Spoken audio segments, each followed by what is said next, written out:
आदाब। आज के इस तारीखी तज्जिये में खुश आमदीद। चलिए सीधा मौजू की तरफ आते हैं।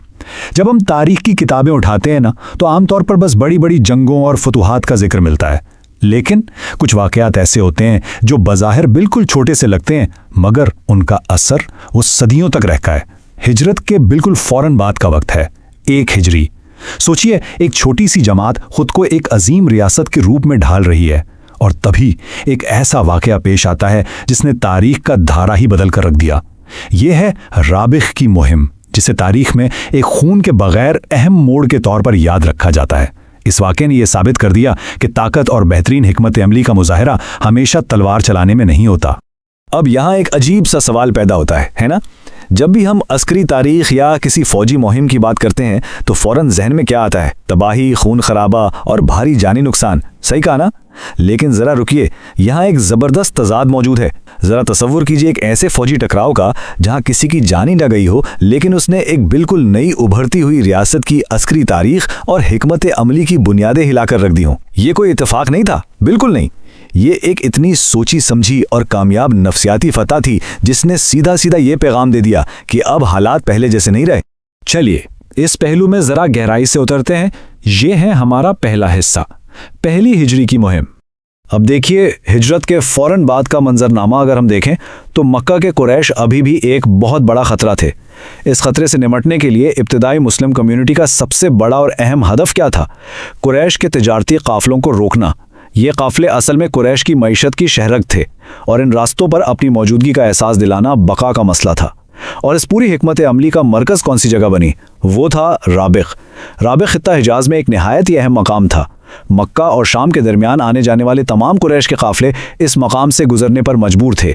इस लोकेशन का इंतखाब ही ये बताता है कि क़यादत इस वक्त तिजारती शाहराहों की अहमियत और जुग्राफियाई नज़ाकतों से कितनी अच्छी तरह वाकिफ़ थी। आइए आगे बढ़ते हैं और देखते हैं कि ये मामला आखिर कैसे आगे बढ़ता है। हमारा अगला हिस्सा राबिग़ के मुकाम पर अफवाज का आमना सामना। और ये चीज़ इस सूरत हाल की शिद्दत को बेहतरीन अंदाज में वाज़े करती है। ज़रा मंजर कशी कीजिए, सहरा की गहवाई, चारों तरफ खामोशी, और अचानक दोनों फरीकैन आमने सामने। तनाव बिल्कुल अपने उरूज पर है, और अगर हम आदाद शुमार पर गौर करें तो मुकाबला बिल्कुल ही गैर मुतवाज़िन नज़र आता है।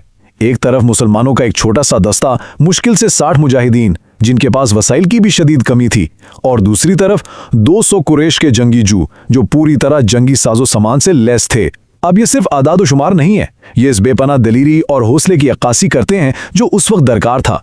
सोचिए कि एक ऐसा दस्ता जो तादाद में अपने दुश्मन से 3 गुना से भी कम हो, वो किस कदर पुख्ता अज़्म के साथ वहां खड़ा होगा। इस मकाम पर दोनों अतराफ की क़यादत को देखना भी बहुत ज़रूरी है। मुसलमानों को लीड कर रहे थे हज़रत उबैदा बिन हारिस रज़ी अल्लाहु अन्हु, जो अपने तजुर्बे और इस्तिक़ामत के लिए मशहूर थे। वो एक ऐसी क़यादत फराहम कर रहे थे जिसका मकसद तसादुम से ज़्यादा अपना दिफा और दुश्मन पर अपना दबदबा कायम करना था। खैर, इसके बिल्कुल बरक्स कुरैश की कमान इक्रमा बिन अबू जहल के हाथ में थी, जो मक्का के एक इंतहाई बाअसर और जंगजू सरदार थे। ये दो बिल्कुल ही मुख्तलिफ सोच रखने वाली क़यादतों का टकराव था, और दोनों ही अपनी अफवाज को एक ऐसी लड़ाई की तरफ ले जा रहे थे जो बज़ाहिर यकीनी और तबाहकुन मालूम हो रही थी। तो आइए अब चलते हैं इस तज्ज़िये के तीसरे हिस्से की तरफ, पहला तीर चलाना। एक इंतहाई तारीखी लम्हा। कशीदगी उस वक्त बिल्कुल अपने उरूज पर थी। दोनों फौजें एक दूसरे की आंखों में आंखें डाले खड़ी हैं। ये तूफान से पहले वाली वो खौफनाक खामोशी होती है ना, जिसमें हर गुजरता सेकंड एक सदी के बराबर महसूस होता है। तलवारें नियामों से निकलने को बेताब थीं, सांसें रुकी हुई थीं। तारीख का ये वो नाजुक तरीन मकाम था जहां महज एक गलती और एक खूनी जंग शुरू, और फिर इस मुकम्मल खामोशी को चीरते हुए एक ऐसा अमल हुआ जिसने हमेशा के लिए तारीख रकम कर दी। यहाँ अहम तरीन नुक्ता यह है कि हज़रत साद बिन अबी वक़ास रज़ी अल्लाह अन्हु की कमान से निकलने वाला वो तीर महज हवा में तीरता हुआ एक हथियार नहीं था, वो इस्लाम की तारीख का सबसे पहला तीर था। ये इस बात का बाकायदा और अमली ऐलान था कि एक नया दौर शुरू हो चुका है, और अब मुसलमान अपने दिफा के लिए पूरी तरह तैयार हैं। आगे बढ़ते हैं चौथे हिस्से पर, एक हैरान कुन खून के बगैर पसपाई। अब देखते हैं कि बाजी कैसे पलटी। इस जगह पर बजा तौर पर कोई भी यही सोचेगा कि पहला तीर चलने के बाद तो एक खौफनाक जंग छिड़ गई होगी, तलवारों की झोंकार और खून रेजी का मंजर होगा। लेकिन नहीं, तारीख यहाँ एक बहुत ही हैरान कुन मोड़ लेती है। اتنی شدید کشیدگی اور پہلے وار کے باوجود ایک مکمل خونی جنگ معجزانہ طور پر رک گئی۔ ہوا کچھ یوں کہ دونوں جانب سے